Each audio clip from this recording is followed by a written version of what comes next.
as always. And we were just discussing, this has been an incredible few days, incredible week. It doesn't feel like it's only Wednesday, right?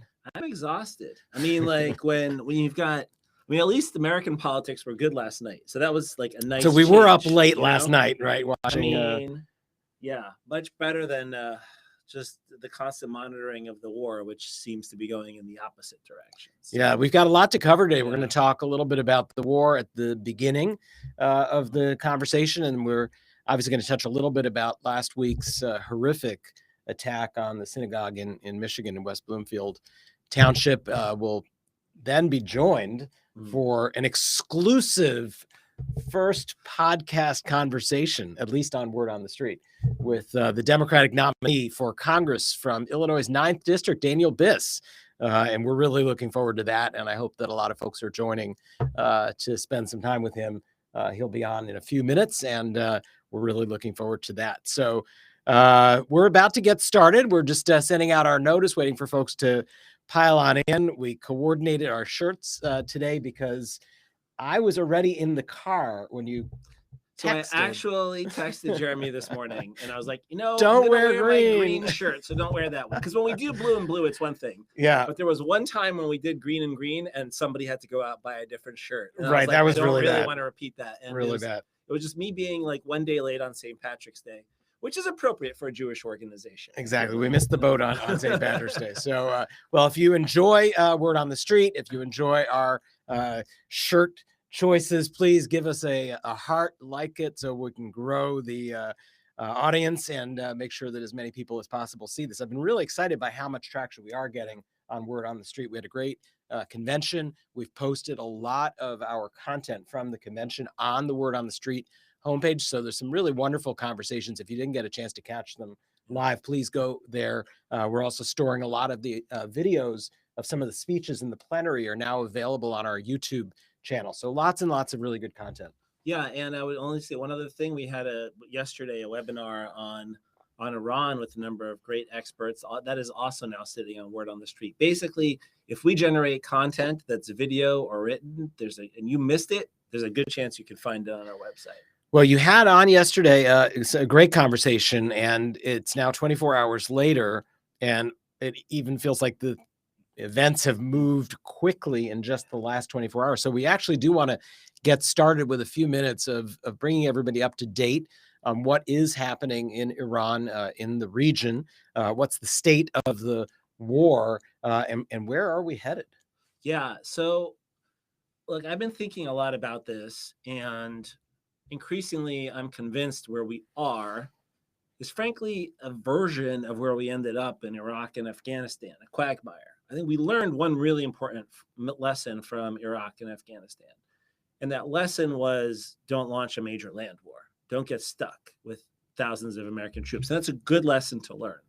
But what's happening at this point is by going out there without really any kind of a plan, and then laying out these grandiose objectives like regime change, we've basically created a situation where for the U.S. to win, we have to destroy almost all of Iran's military capability and then keep the entire Middle East secure from anything flying out, from anything going boom, right? Because the second stuff starts going boom in the Strait of Hormuz or key oil infrastructure, we're held accountable. Yeah, we're held accountable, right. And global oil prices go up, and that's seen as a win for Iran. And so we have to keep everything secure, where all the Iranians have to do is hit something every once in a while, which is a lot like Iraq or Afghanistan, where we basically, fighting a counterinsurgency, you have to, again, keep everything secure and demonstrate you have effective alternative governance. And all the enemy has to do is make something go boom every once in a while and then hide inside the population again. It's a real losing formula because you end up in a situation where you can win every battle, overwhelm the enemy, and lose the war. And that's kind of what's happening right now. Or the alternative is you actually topple the regime. That's not going to work either. That's incredibly expensive, incredibly challenging. But we're just stuck in this escalatory cycle is maybe my meta observation. And then I'm sure we can get into some of the specific things happening. Yeah, I mean, one of the things, that I am very curious, Elon, I find it very, very hard to understand how Trump ends this. I think that we're going to get to a point in another week or two where the unrest within his own base is just too high. The costs are too high. He's getting too many calls about the stock market or the price of oil or whatever it is that move people to be in touch with him. And he's going to want to say, okay, we won, and declare victory and leave. But how do you do that? The U.S. can't unilaterally just end this, right? The last shot fired by the United States is not the last shot that's going to be fired. It's a plausible scenario that the Iranians are under enough pressure that Trump says, we won, we're done. And they say, okay, we're done too. I hope that's what happens. Right. I really do hope that's what happens. And that could happen in the next week, 2 weeks. Yeah, it could. The problem is, again, all the Iranians have to do is get one small boat and put a couple mines into the Strait of Hormuz and take out one ship. And then the global perception is they're still winning, they're still functioning. What exactly did the U.S. do here? And so that's the challenge we face here. And they might just decide, no, we don't want it to end this way. We want to end it on our terms.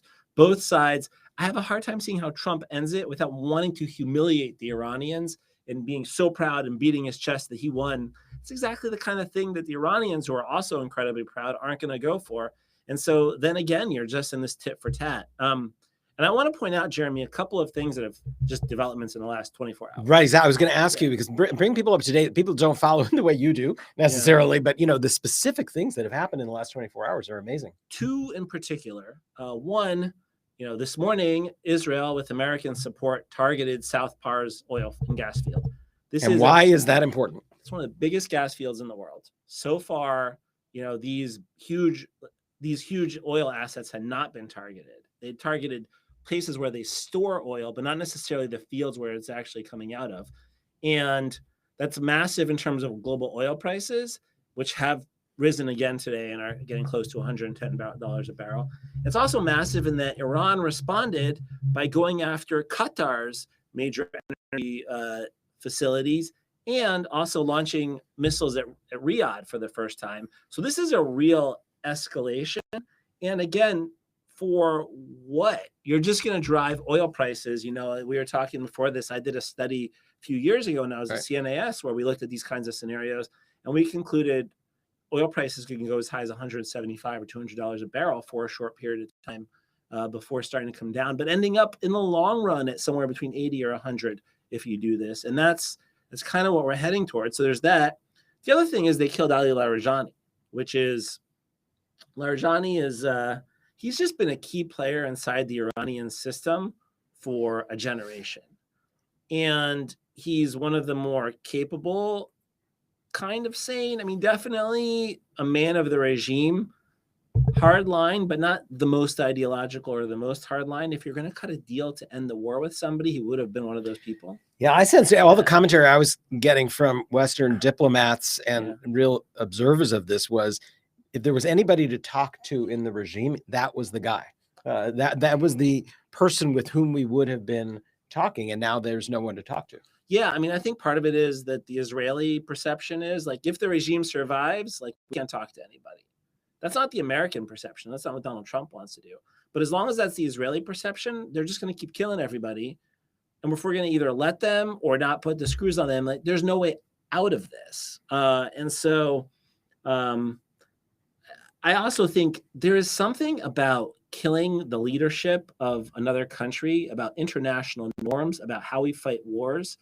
The U.S. is also in all of this really losing a lot of global moral authority. When you start taking out leadership, when you start taking out huge pieces of civilian infrastructure purposefully, which is what the U.S. is doing, that has repercussions down the road in terms of how other countries fight wars against us and how they see us. One of the reasons we're able to always bring allies to our side, or have been historically, is, we tend to be on the right side of things. We tend to fight in ways that are, we like to think are more disciplined and moral than our adversaries. That's not happening here, not in this war. And I think, this all goes back then to, in my mind, to Mark Carney's speech. We are at a rupture point in anything that you and I and most of the people watching have known in our lifetimes. This post-World War II sense of how you conduct war, how you conduct diplomacy, how the world order works. This is just part of that rupture. I mean, we're going to have a whole new set of norms and expectations coming out of this. Yeah. And the one thing I will tell you to watch in this space, I think there's two possibilities. I do think there's a very good chance we're going to put boots on the ground to do one of two. That was my next question. You know? Exactly. And one of them is to take out Iran's nuclear facilities. But I actually think basically at Esfahan, they have a bunch of stuff stored deep in tunnels, highly enriched uranium that we might want to get out. In my opinion, that operation is too hard. Yeah. It's not going to happen.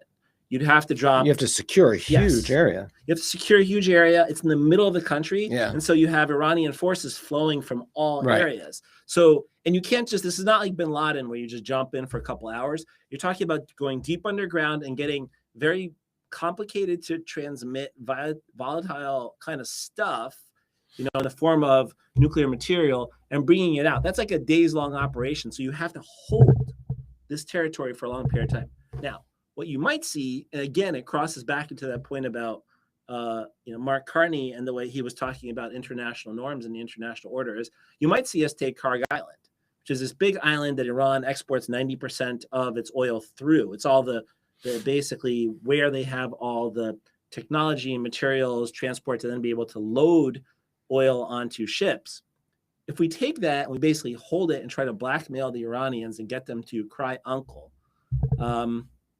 again, is this how the U.S. fights wars? It's historically not how we fought wars, especially when we preventively launched this kind of a war. Well, they're certainly putting out the intel publicly that 2,500 Marines are on their way. And there's not a whole lot of other things that 2,500 Marines could take and hold than the island, right? Yeah, I'm not convinced that they're necessarily going to put those 2,500 Marines towards the island.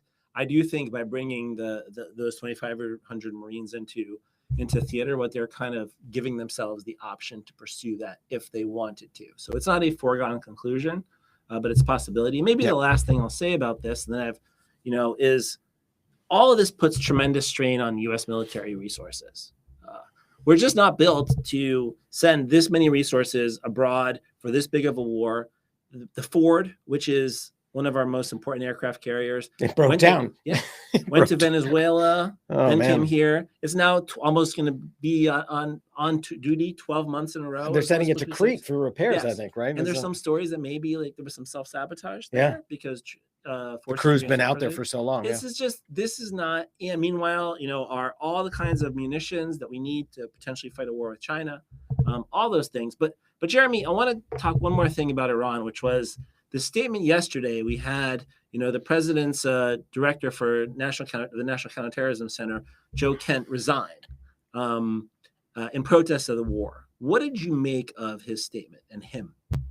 Well, I mean, first of all, it's a good day when Joe Kent is no longer in a position like that. So we can all celebrate that this man who should never have been in this position in the first place is not in it anymore. And I think there were many people who are opposed to this war who are looking for signs of cracking within the Trump base. So people were, I think, initially sort of glad to see that. But then you start to read the letter and you realize that this is Joe Kent. And many of us who have followed American politics and the right wing of the Republican Party for a while know Joe Kent as a unrepentant white nationalist, somebody who has beyond dabbled in conspiracy theories, who is regularly hanging out with Nick Fuentes and other of the worst neo-Nazi white nationalist types. In his letter, he essentially writes to the president and says, you've been duped into war by the prime minister of Israel and the Israel lobby and influential figures in the media, which is essentially code word for American Jews who control the media and are controlling you. And the whole letter was laced with that. And it really was very disturbing. And it raises this very, very troubling question of how do you go about having an actual conversation about the reasons why we're in this war and what the role is of Benjamin Netanyahu and of his constant pushing without, crossing a line into these kinds of conspiracy theories that make you sound like an anti-Semite. And in fact, Joe Kent is an anti-Semite, and the people with whom he hangs out who are saying these things are anti-Semites. And we just have to be so careful. But I really want to explore this issue more because I don't think that the answer is to say, that you cannot ever talk about the context. You can never talk about the role of the Prime Minister of Israel or of American lobbies or whoever, because as soon as you do that, you're being anti-Semitic. You can't shut that down with the charge of anti-Semitism. At the same time, you have to be realistic about when an anti-Semite engages in anti-Semitism, you need to actually call it out. Yeah, and that's exactly how I feel about it. The way I talk about it is, yeah, of course Bibi Netanyahu wanted this war, and of course he had something to do with this war, and lobbying for it, lobbied this president, lobbied Biden, lobbied Obama, lobbied the Congress. Yeah, lobbied the Congress, argued for it for years, right? Yep. And at the same time, when an American president commits U.S. forces in harm's way and commits the United States to war, that is the responsibility of the American president.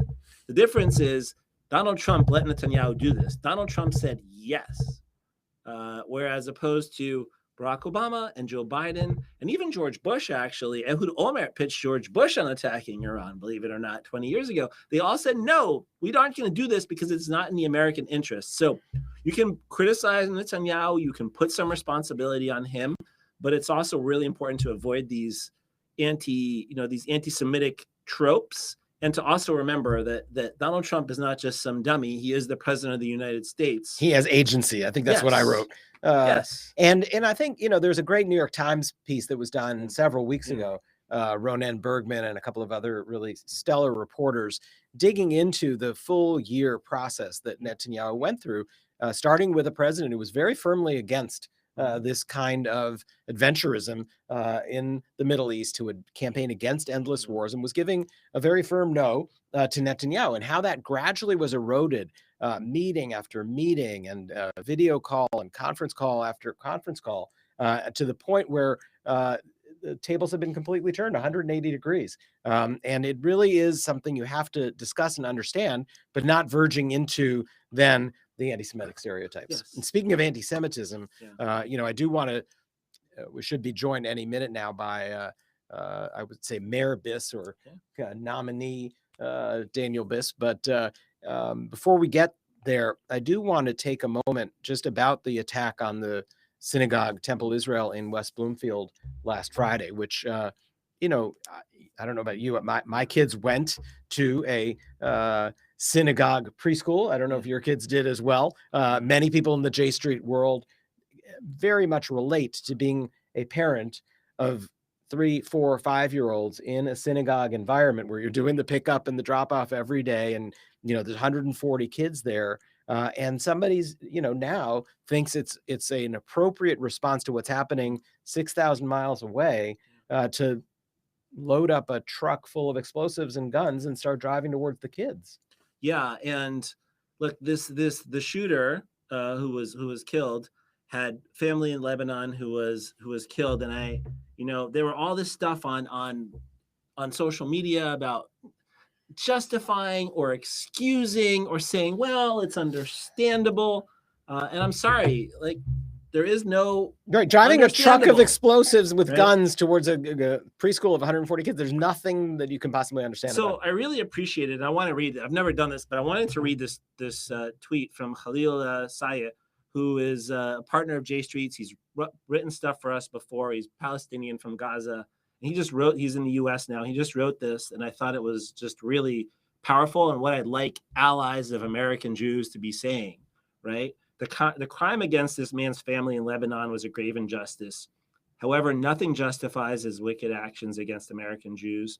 It is vital to never justify or contextualize such behavior. I lost my father, my sister, and countless friends in Gaza. I know many others who have lost loved ones in Palestine, and none of us would ever consider harming anyone. And to me, that's the right answer.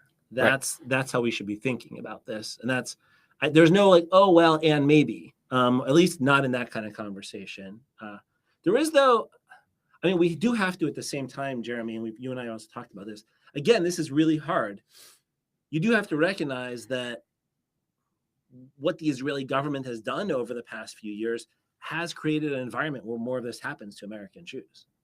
There's no question that the war in Iran is feeding this kind of stuff. And so how do you both be very clear that this is unacceptable and can't be excused in any way, and also try to wrestle with this reality of context? And it is absolutely essential that we find the language to have this conversation, because if one wants to understand why there is violence, why there is terror, why there is hate, one has to try to grapple with the underlying situation that people find themselves in. I mean, if people are driven to a point where they take up arms and they feel the only thing they can do is, blow themselves up and kill themselves, it's because they have nothing to live for, right? And they now have a cause to die for. But we have to understand, what is the root causes of some of these conflicts, and none of that justifies, but you can't really address a situation if you're not ready to talk about the underlying problems. And so this is really delicate. I don't necessarily have an answer. I'm thinking about writing about it this weekend, and been actually playing with some language. And it's very hard to find the right language, because anything you say that begins to get at, well, here's the reason why something happened, it sounds like you're providing a justification. Yeah, if you're doing that, and then if you go out and you go strong and say there can be no excuse, there can be no justification, you get a bunch of people coming at you saying, well, or like actually in the case of, John Kent, I put out a tweet that talked about the fact that this was anti-Semitic, and I had a whole bunch of people come at me and say, but criticizing Israel isn't anti-Semitic, so why is this anti-Semitic, right? And that's correct. Criticizing Israel isn't anti-Semitic. That's just a policy conversation. He went a step beyond, but these lines are so blurry for people, and it also doesn't help when, those who are supportive of Israel are blurring the lines too every day from the other side. How can you expect people who don't live in the nuance to not inadvertently blur the line when some of us and those who do live in the nuance go out of their way to create that blame? But well, speaking of living in the nuance, that was such a great segue, and it is just such a pleasure to be joined here on Word on the Street Live by Daniel Biss, who is the mayor of Evanston, but most importantly today is the Democratic nominee for the 9th Congressional District of Illinois. And it is a pleasure, Daniel, to have you back. I don't know whether to call you Mayor Biss, Congressman to be, we'll just call you Daniel if you don't mind. Let's go with Daniel. Exactly. Exactly. Daniel's always accurate. But we've had you on Word on the Street in the run up to the election, and it's just a pleasure to have you back. It's so good to be here, and I'm very happy to be here under these circumstances. Yeah, I mean, so tell us, I'm sure that everybody watching, it wonders in their own head what it's like to stand on that stage, in front of the cameras, in front of a microphone, when you have just won. What is that feeling like after all that you've been through? I mean, this was a ringer that you went through, and, personal, emotional, going to the very depths of who you are as a person, and then you win. And so, tell us, how were you feeling last night? Well, being up there on that stage was intensely emotional, pretty overwhelming. If I'm being honest, sitting in the room with, close advisors and family and watching the results come in, it's very stressful, but also it's hard to really fully feel your feelings because you're counting votes and looking at spreadsheets and calming your mom down. And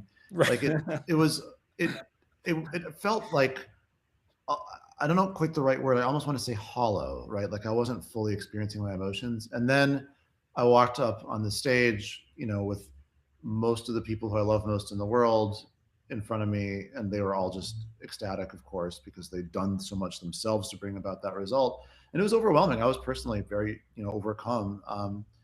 And it felt great, obviously, but it also felt like, okay, this was really hard, and a bunch of people and organizations all had to pull together to do something really intensely meaningful together, and that's a great feeling. So I have to say, we really appreciated, your speech, particularly the call out to J Street, but even before which, it might have been a video circulating internally that some of our staff here took, and you could hear the when you thanked J Street and said the victory belongs to J Street, you could hear the audible J Street staff that was recording the video, and we knew exactly who it was. but before that was actually the more important part, where you actually talked about the Israeli-Palestinian conflict and how and nuance relate to these issues. Yeah. And I've just been sending that around all day to friends, colleagues, people working in democratic politics, foreign policy nerds. Like, this is how the Democratic Party needs to be talking about these issues, is what I'm saying. This is the example. But, you know, I'm interested to just get your reaction, you know, about the role that, you know, this conflict and this issue ended up playing in the election. Well, it was huge, you know, for a number of reasons. Obviously, it was huge just because of the number of dollars that AIPAC spent, and you know, all of it, you know, both how much and how underhanded and how increasingly bizarre their evolving set of tactics was as election day got closer and closer. So, you know, look, there's a reason that candidates are raising money all the time. That money makes an impact, and it fundamentally shaped the race. So that was a piece of it. The other piece, to state the even more obvious, is that as election day was approaching, the U.S. went to war in Iran in partnership with Israel, with AIPAC as the chief cheerleader. And I think that, first of all, it's just an incredibly important thing in the world. It's an incredibly important issue that a voter might be curious where their congressional candidates stand on it. But also, I think it really helped clarify, you know, AIPAC has kind of just as of two syllables become a bit of a boogeyman for many Democratic primary voters. But this really helped explain why. You know, this is a concrete thing happening right now that's deeply dangerous, that most voters in my district, at least, share my view that it's a really bad idea. And they're watching as AIPAC is really in the front row of cheerleading for it. And I think it helped explain this is not some abstraction or just some slogan or talking point. This is real stuff, important decisions made by the US government where AIPAC is really on the wrong side and pushing members of Congress to go to the wrong side. And I think that just really elevated the salience of the whole issue for people. And I'm curious, you know, one of the things that I was just sort of shocked by was about a week ago, AIPAC shifted gears. You know, they had spent all this money going after you. It seemed, from looking at the polling over time and the final results, all the negative stuff that they threw at you really had very little impact at the end of the day, because you are well known in the district and people know who you are. And it seemed like they shifted gears in the final week. And I'm curious what your thoughts were when you heard, like, they're pulling back on their support for Laura Fine, they're pulling back on the attacks on you, and suddenly now they're going after a third candidate, Kat, who ended up finishing second. Yeah. I mean, first of all, I had already by then very clearly understood not to trust their motives or, frankly, their understanding of our community. Right? This is a really important part. What they were doing wasn't working. And I think it wasn't working in part because they don't get this community. And frankly, if I could be a little partisan for a second, because they've become a largely Republican organization and they don't really understand Democratic primary voters very well.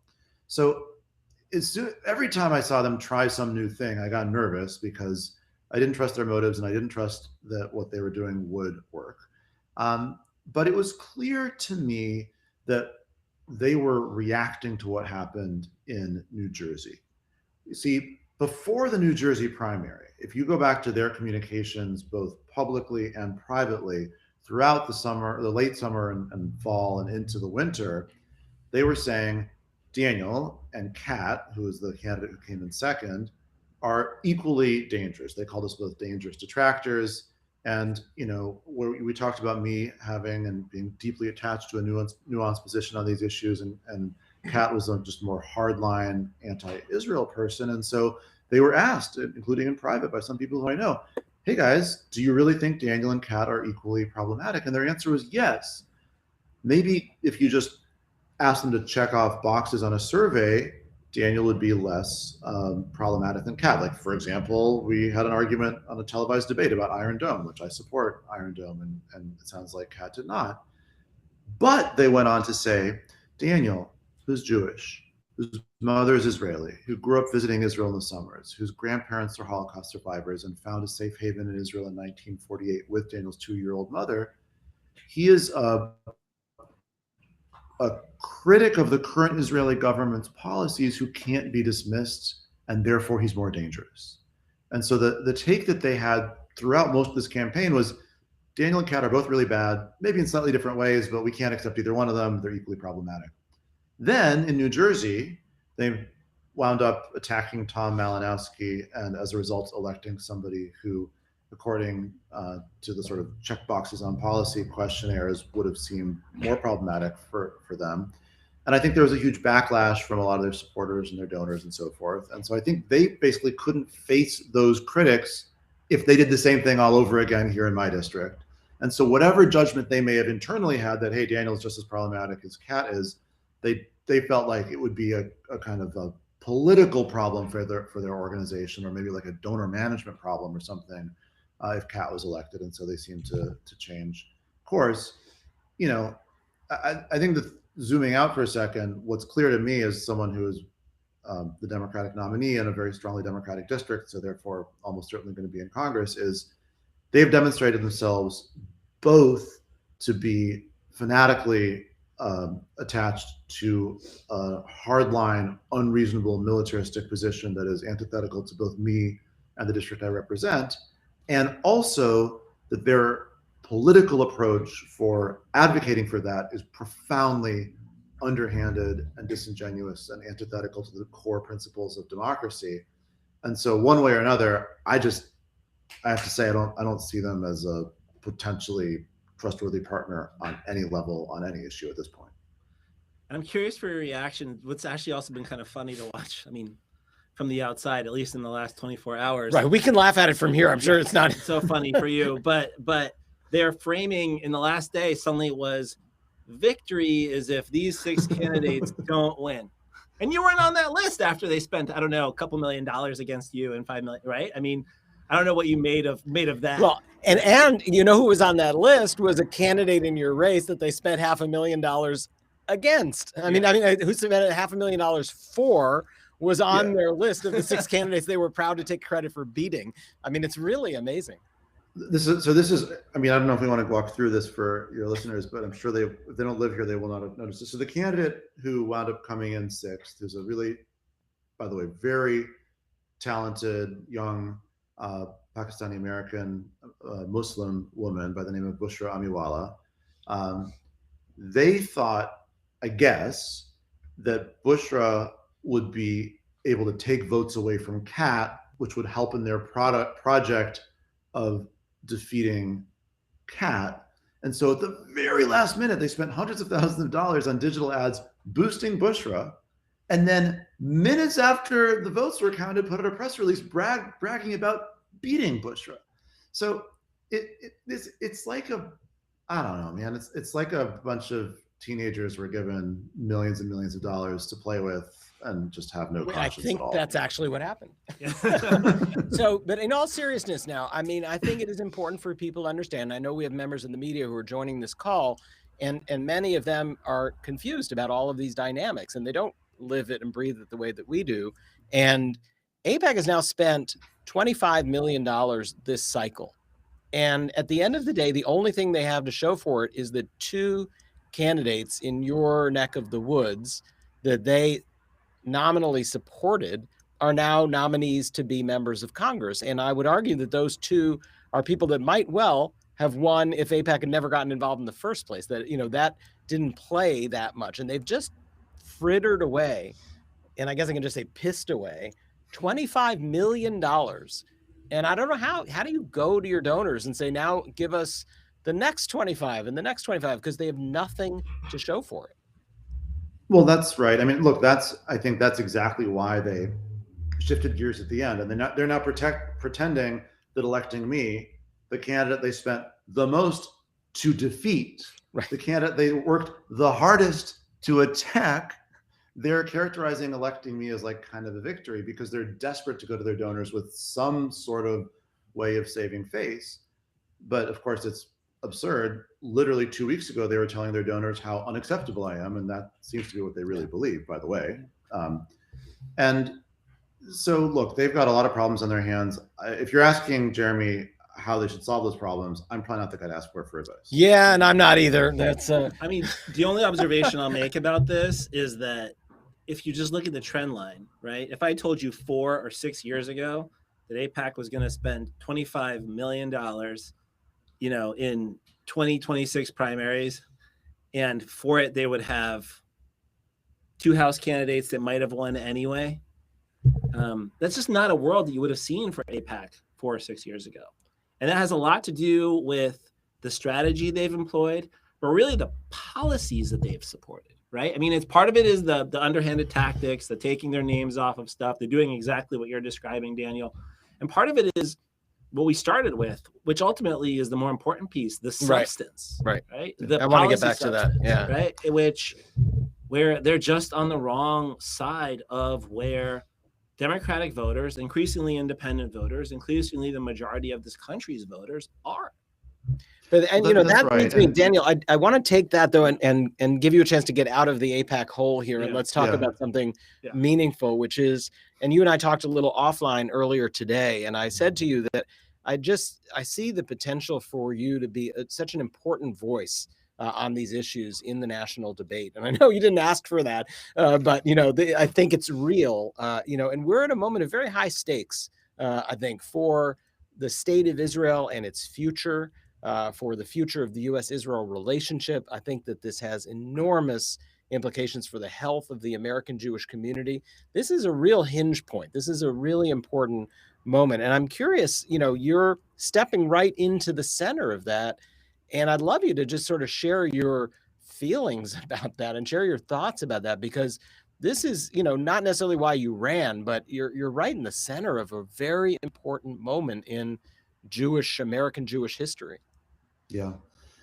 I mean, it's a daunting thing for sure. And I deliberately spoke. I mean, you don't see a lot of, victory rally style speeches, waving the flag for nuance. It's not a conventional trope in the genre, but I just think it's really, really important. And I'll give a somewhat more in the weeds illustration that I actually sort of had an initial version of last night's speech, but cut it out because enough is enough.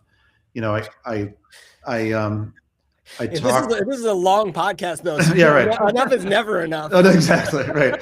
I did talk in this speech and earlier, even in this podcast, about my own background and the role that the creation of the state of Israel played in being a safe haven that my grandparents and their 2-year-old daughter could come to. And the way that my grandmother was born in 1922 and she survived Auschwitz, and her parents didn't, and not all of her siblings did. And then she had nothing, and then came with nothing and her new husband and their 2-year-old daughter to this brand newly established state and built a new life. And she died 6 years later in 2008 and talked about how lucky a person she was and what a good, happy life she had because of this new country that was a home for her to build a new life. And that's the family narrative I grew up hearing about Israel. Part of when this campaign completely shifted was when I published some of my opinions on Israel and Palestine and U.S. policy back in August, and AIPAC saw what I wrote, and that just made them decide they had to go after me. And one of the things that I put in there that I heard really set them off, it didn't get that much attention because it's not a public policy statement, but I still think it's really important, and it was important to them apparently as well, is acknowledging that same act, the establishment of the state of Israel in 1948, was a violent trauma for many Palestinians. And that's not even an opinion. That's just a fact. Right. And that one moment, that one political act of the establishment of this new state meant many different things to many different people. It was experienced in different ways by different people. And the whole complex suite of issues relative to this topic is full of things that are experienced in different ways by different constituencies, that mean different things to different people, that feel different ways to different people.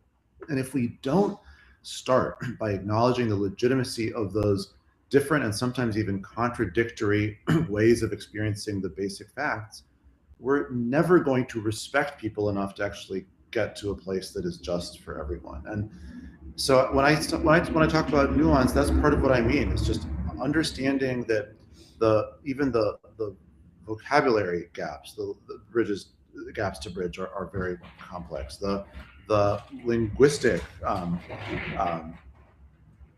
gaps are really hard to bridge. That there are competing narratives, and there is a deep legitimacy to those different competing narratives, and that's why it's so hard. But you don't get through that by crushing one side or by silencing one side or by pretending to be illegitimate that which is in fact legitimate. You work through it by living through the dissonance and respecting all people and lifting up all voices and trying to find your way through it. And you know, you don't make 30-second ads for a campaign that say that, but I think that's where the truly humanistic path lies. Well, you came to the right place to wave the flag for nuance.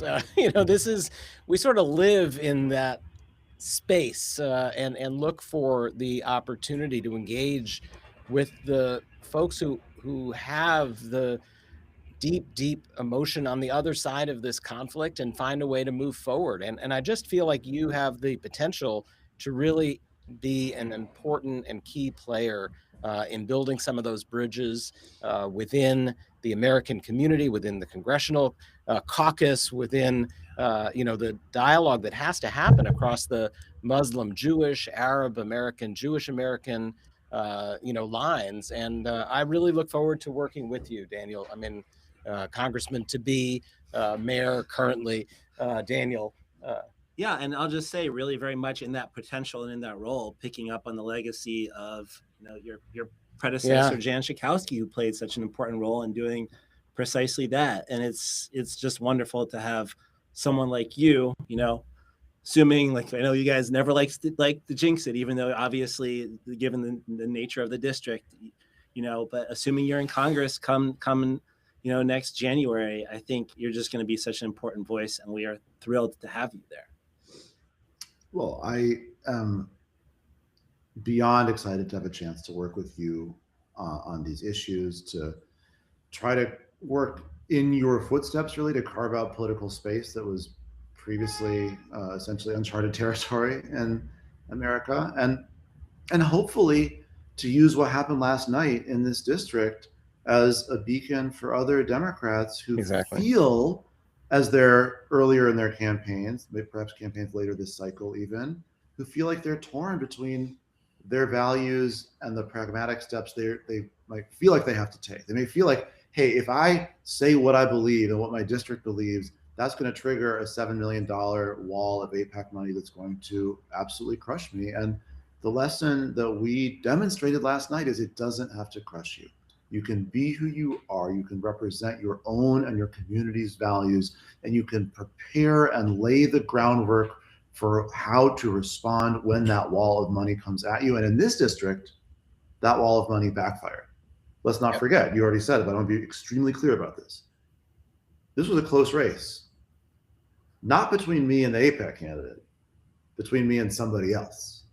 The AIPAC candidate came in a distant third because the voters in this district understood what AIPAC was doing, not only how much money and where the money was coming from, but exactly as you said, Jeremy, what policy agenda that money was supporting. And the voters said, I get it. I don't like it. I'm for somebody else. That is exactly right. And you will probably have to delete me from your cell phone in order to limit me from making sure that we are in regular touch and moving these really, really important conversations forward. And so I'm sure you've got a long line of calls that you've got to do, a lot of thank yous to say, and we don't want to keep you too long. We hope to have many conversations with you over the course of many years to come. And I know that the people in the J Street world will really be looking forward to engaging with you over many years to come on these and so many other issues. I mean, obviously, there's so much more that challenges this country that you ran on, and 98% of what you'll be dealing with, hopefully, has nothing to do with Israel and Palestine in the Middle East, and will be solving income inequality in this country and getting better health care to people and fixing all the mistakes that have been made to our democracy by this president. So you've got a tall order of other things to do too. But once again, congratulations on behalf of J Street. Thank you. Congratulations. And thank you. And I'll jump off and start making other thank you calls. But I do have to say thank you for the role that J Street played in this campaign, which was really critical and pivotal. And I know that it's not easy for J Street to jump into open seat primaries, and I know it was a risk. And I hope you feel good about the risk that you took politically. And my job starting next year is to make you proud as a member of Congress of having taken that risk. And I'll take that responsibility very seriously too. So thank you. Wonderful to have you with us. We're actually shifting over to having our national political director, Lexi Goldwyn, is joining the conversation, because we do want to talk a little bit about what's happening around the rest of the country and what the challenges are that other candidates are facing. So I see a little blue box that is appearing on our screen, and I think we've said goodbye to Daniel. So we'll just see if we can get Lexi on to begin this conversation. Are you able to hear us, Lexi? Yes. Thanks for having me. If you can hear me, we hear you. We just don't see you. I can see you guys. That's excellent. All right. So we will just continue and assume that others can see you as well. So first of all, Lexi, to introduce you, because since people can't see you, maybe you are our national political director, and you run our political action committee, J Street PAC. Many of our donors know you from the endorsement calls and finance committee calls and all of that, but the rest of the audience may not know your role here. And I'd love for you to start by telling us a little bit about what else happened in Illinois yesterday, because there was not just the Biss race in Illinois 9, but there's a whole series of races, some which had AIPAC involvement, some didn't, but would love for you to just quickly run through what else happened. Yeah, of course. There was a lot going on in Illinois last night. I think the broadest thing that can be said is that AIPAC lost. They spent $20 million or $21 million across 4 House races. For those like me who are not that good at arithmetic, that is an average of $7 million per race. And they did get their preferred candidate in 2 seats. As Elon mentioned a little bit before, those are seats that they would have won anyways. We're talking in Illinois 2, they elected Donna Miller, in which they spent $4.3 million. She beat Jesse Jackson Jr., who is a convicted criminal, in addition to a handful of other candidates. And in Illinois 8, they supported Melissa Bean. J Street was not involved in that race. They spent about $4 million in that race as well. She is actually a former congresswoman. So again, both of those candidates had 2 major advantages going in. But I think the most notable thing to discuss outside of Illinois 9 is Illinois 7, the seat being vacated by retiring Congressman Danny Davis, in which AIPAC spent almost $5 million in support of Melissa Conyers-Urban, who lost to J Street supported LaShawn Ford pretty handily. There was also Illinois Senate, in which Juliana Stratton pulled off a win over Raja Krishnamurthy, a sitting member of Congress who had one of the biggest war chests I've ever seen, coming in to this Senate race, who was on TV nearly immediately, and was also affiliated with AIPAC. So I think there's a lot to be said, a lot of really interesting narratives and lessons coming out of Illinois last night. But I think the biggest one is that our values won the day. So Lexi, we started to get into this with Daniel, but maybe give us a little bit more. You were like really in it and deep in the weeds on this race. How did you see, the tactics AIPAC was running, the role that they played in these races? AIPAC has some pretty old school tactics that used to work for them, and now are simply not working anymore. I think the biggest one is their mafia style intimidation. It used to be that AIPAC could successfully threaten candidates who would otherwise be aligned with J Street or otherwise be louder and prouder about the values that they share into silence, into fear. of being pro-Israel, pro-peace, and pro-democracy. And I think in their panic and fear in seeing that AIPAC's money, UDP's money, really, the United Democracy Project, they split their strategy and it failed in a few key ways. Number one, you'll notice if you dig into the FEC filings, which are not out yet, but will be in the coming weeks. And if you have any questions about that, please feel free to ask. That is how I spend a majority of my time. You will notice that there is almost no money going straight from United Democracy Project to any of these candidates. They went through a series of shell PACs called things like Elect Chicago Women or Affordable Chicago Now, because AIPAC has a lot of money, but they know that their brand is toxic. They know that their tactics that they've been using for years and years and years are no longer working. They also, in specifically Illinois 9, did something I have never seen before, in which they were spending money against Daniel Biss, who we all just got to know in the last few minutes. In the weeks leading up, in like the last week or two before the actual election day, they stopped spending against Daniel Biss and started doing two interesting things. Number one, spending against the woman who would eventually come in second to Biss, Kat Abu-Ghazaleh, and they started spending for another progressive in that race. Her name is Bushra Mawala, who wound up getting about 5% of the vote. They still tweeted earlier today that they were happy that they took both of these people down.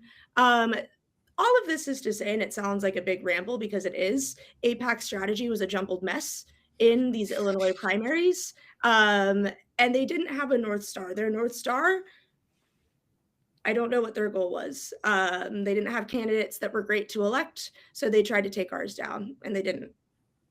So where do they go from here? I mean, I think that's really an interesting question for J Street supporters who are thinking about where they want to support. What are some races that are on the radar? Where do you think AIPAC takes this now? They still have $75 million in the bank. They've probably raised more. We'll see the reports in the coming weeks, but they sort of have an endless fire hydrant of money that they can pour into races, and their donors who put the money into their bank account want to see them use it. So where are you looking to see where they're going next? What do you think their tactics are going to be? What's on deck for us? Truthfully, I think I view AIPAC as a Republican organization that plays in Democratic primaries. I think their key races this cycle are races we're all looking at. The Michigan Senate primary is a big one. They have a big supporter in Haley Stevens, but I would also note that they'd be fine with Mike Rogers, who's going to be the Republican in the general. So we're looking to see how they're going to play there. Their New Jersey 11 redo is something that we're looking at as well. There's about 4 elections in New Jersey in the calendar year of 2026. So many opportunities for them to rehash their failing strategy there.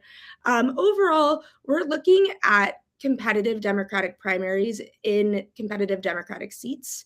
It is hard telling, again, and I said this before, where exactly they're going to play this cycle because they have failed at their usual tactics. They were not able to primary left-leaning candidates from the right successfully.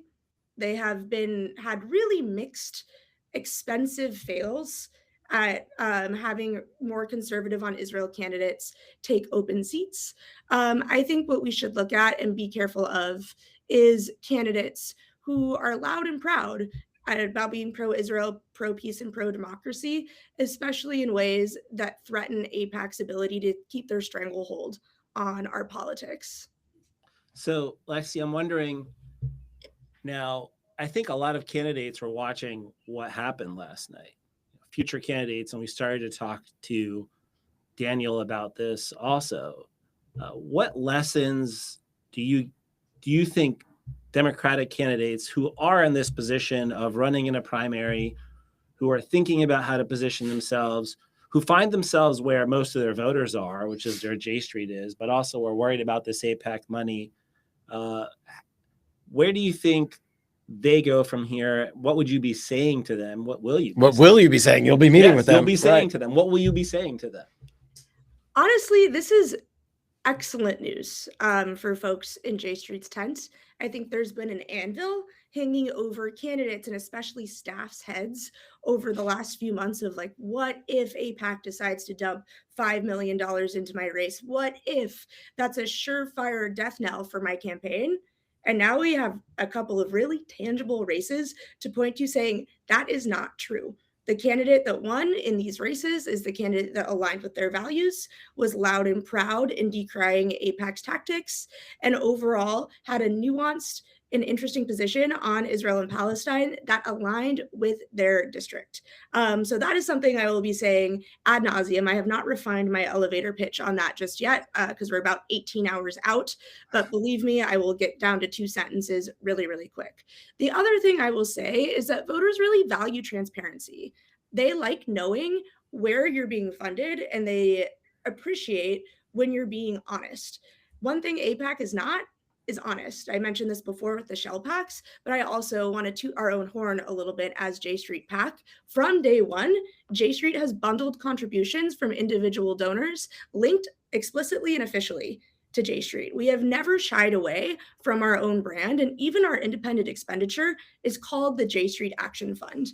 And I think this alignment with candidates being held accountable for where their funding comes from, and that marriage of wanting to work with the mainstream organization on this issue is going to provide a lot of success for us as we continue to engage with candidates. And I've been seeing that, the proof in the pudding, as it were, as we're adding candidates to our list this cycle. Some of the most exciting and compelling candidates in the country are on our list, some of the top tier flip opportunities in the Senate. More to come on that, as well as the House. People are flocking because we are good to work with, easy to work with, transparent, and helpful. And those are the things I like to tell candidates. Let me like suggest a couple of other ones you might want to throw into your quiver, now, and you can decide how you want to pitch them or not. One is, I do think that Laura Fine, her negatives went through the roof over the last few weeks of that campaign against Biss, the AIPAC candidate, because there was so much reporting, public reporting. You don't have to spend money. There's 2 ways, you can spend money or you can earn media. There was so much media, press, earned media on what AIPAC was doing that it absolutely destroyed her candidacy. And so associating too close with AIPAC actually burns you. And for those of you who are worried if there's candidates out there, there's a clear playbook, which is get it into the press, show people, create that visibility, create precisely, that air, that understanding and transparency, and the public will walk away from it. The other thing is actually something that Daniel Biss said when he was on here, which is he talked at the end about why did AIPAC pivot away from attacking him? It's because they couldn't afford for their own donors and their own supporters to go back and say, we've again intervened in the major race, and the end result is we've taken out, somebody who's the thoughtful, nuanced, moderate pro-Israel guy. Yes, and so that we can end up with a further left candidate who's going to be less aligned with us. They can't do that. They can't afford to keep doing that, which again creates insurance for those candidates who are in the Tom Malinowski lane, who are in the Daniel Biss lane going forward, that it's a lot harder for AIPAC to keep attacking them. If they keep doing this, they're going to just have their own supporters turn on them. Well, we're going to see this all play out in real time in the days and weeks and months ahead. I think it's really important to say that, J Street is focused on having a positive agenda. We are not here to be the anti-AIPAC. This is not all about AIPAC, but what it is about, it's about we're at war, right? And we're at war, and we're an organization that thinks that there was a diplomatic route that could have avoided this war. And you need politicians who are able to stand up on matters of life and death, on matters of war and peace, and feel that there is a wind at their back, that there's a political protective umbrella over them if they then get attacked. And we are here to support the pro-peace, pro-diplomacy, pro-conflict resolution candidates who are willing to stand up and argue for the policies that make sense. And that's what we do. We want a positive agenda. We are in a battle of ideas with another organization that is a different way of approaching things. But I think sometimes people call this a quote unquote food fight within the Jewish community between two pro-Israel organizations. And why can't you just get over it and get along and find the things that you agree on and work together and stop doing this? But I just want to really make it clear, we're not in this because we woke up one day and we decided we just don't like, Sue and Joe and Jane, who are over, sitting in the AIPAC office. We're in this because of the agenda that we have, which is an agenda that is positive, that is values driven, that looks for democracy here, democracy in Israel, diplomacy, conflict resolution, the rights of Palestinians being treated equally to the rights of Jews and of Israelis. That's what we're about. And these fights in the political arena are significant because they're what allows policymakers like Elon, the nerd of the nerd and the wonk and the hack, to allow the wonk to do the right thing and to be a policymaker who does the right things. And so, Lexi, thank you for all you do for the PAC, and the PAC is just tremendously successful. It's one of the best things that we do here at J Street, and you and your team are amazing. And I know that all of the folks watching who know you are thanking you as well. Elon, any final thoughts? No, just that I hope other people can see Lexi, and if they can't, it's a real bummer. We'll have to have you on again where people can actually fully see. Yeah, we've done the whole 20 minutes looking at a little blue box that we can't see you. It's But thank you again also for our audience for tuning in. A reminder, if you're still on, to hit that like button, and keep promoting us, keep reposting. It helps. But and we'll be back next week, 4 p.m. Eastern. Word on the Street Live. I think next week we may have another special guest from another important swing state of Georgia. Yeah. Stacey Abrams is going to be with us for a special conversation about the efforts going on in Georgia these days and that she's very much involved with. So looking forward to that.